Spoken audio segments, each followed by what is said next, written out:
Hey everyone, it's Future here, and today we're going to take a short look at Looperator by Bytes. Now, I have actually made several attempts at making this video, and every time I feel like it's too long of a video to actually be worth watching. So today we're going to try a little bit of a shorter version, and let's see where that brings us. Bytes graciously provided a key for Looperator for me to play around with, and I had initially planned to show this in Touch Designer, but due to some technical problems I haven't been able to solve yet, so we're going to take a quick look in Reaper because it has been a while and I feel like I need to upload something both for me and for Bytes, because if you provide a key, you should at least get some content back, right? Anyways, Looperator, what is it? It is a sequencer in which you can sequence effects. And to an extent, it makes me think of Stutter Edit, but a lot more straightforward.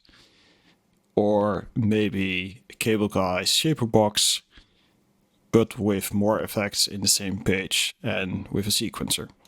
So the main premise is you can very quickly work in Looperator to create new effects.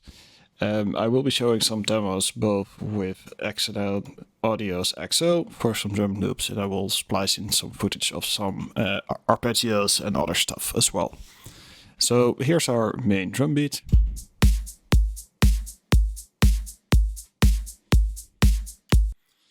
Very straightforward drum beat.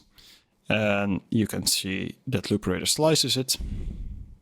And for every slice you can place effects in this grid. So you have several effects. You have the slicer effect where you can select which slice is playing. You have loops where you can select repeats. You have envelope effects, filter effects, and then you have a combination of delays, tape stops, distortion, tonal delays, and here you have some phaser, chorus, final, reverb stuff. You can combine everything you want. Selecting effect is either clicking or you can scroll up and down. You can also control click to go up and control right click to go down. Going down one puts it into randomized mode. It's very easy to use. And if you want to use an effect over multiple steps, you can simply place the first effect, hold shift, left click and drag, and you can chain them together. Removing is the right button, and all in all you can very quickly draw in things and have some fun with it. And I think that's the main power of Looperator. It's a quick working tool where you can very easily just mess around with it and get some very decent results. If you want to dive deeper, you absolutely can. You can make 4 presets where you can make your own settings and motions. So that's pretty cool. So let's go through some sounds, and once again we have a wet dry slider down here, so keep an eye on that, and let's listen to the drum beat again and let's dial in the wet.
As you can see, you make pretty wild combination pretty quickly.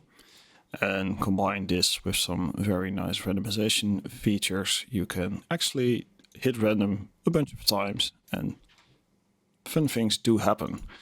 So let's just try a little bit of that.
And as you can see, we're transforming a very simple 4/4 beat into a much more glitchy, much more randomized, much more interesting beat.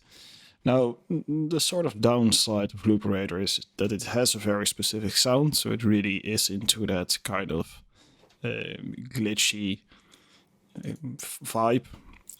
So that makes it a little bit limited for general applications. But if that's a sound you really enjoy, if you like that scratchy, glitchy sound, this is a very cool plugin to quickly get results, because it's really as easy as just randomly painting things in, or just using the random button to find interesting sweet spots or starting points to have fun from.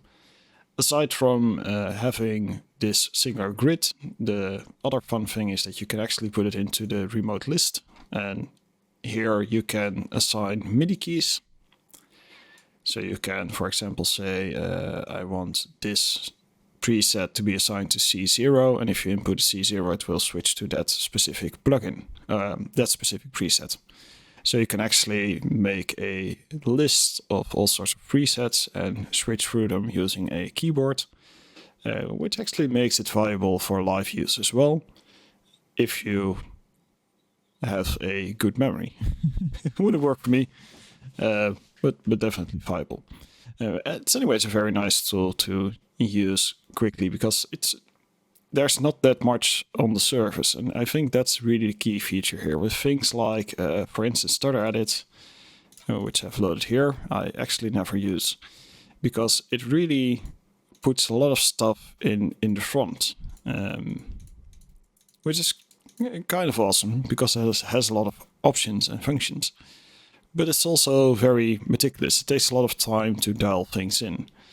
Shaperbox slightly improves on this because Shaperbox allows you to just draw things in, save them into little presets down here, and you can quite quickly generate a library of specific shapes if you want to.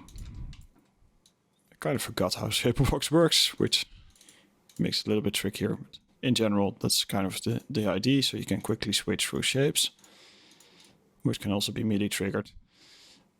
But this still takes just a little bit more effort to think about than with Looperator, where you can literally just say, I want to have a doubling or a triple or 4 or 6 or 8 repeats, and that's it. It's in there, and it in general sounds good. Minor downsides would be the time division is only half, quarter, eighths. I would say in general that's okay, but if you have a slower beat, maybe 16th would have been nice to have here. So that's a little markdown. For user presets, I think in general that's enough because you can easily make another bank on another key and switch between them. So that's quite fine. Maybe they could double it to 8 just to make it a little bit more convenient. But that's about it. I haven't found much problems with it. The only little weird thing is if you double click a lane, no matter which lane you click, you will also always get the visual for the loop lane, which is a little bit weird, although I don't think this is actually intended functionality. So that's a bit glitchy. So don't middle click. It's basically my advice. Aside from that, that's Looperator in a nutshell. I will make a little bit of a more in-depth video about all the functionality, but I think for now this is a good introduction to seeing what it can do and how it can work. So if there's any questions you have about it, let me know. And for now, have a great day.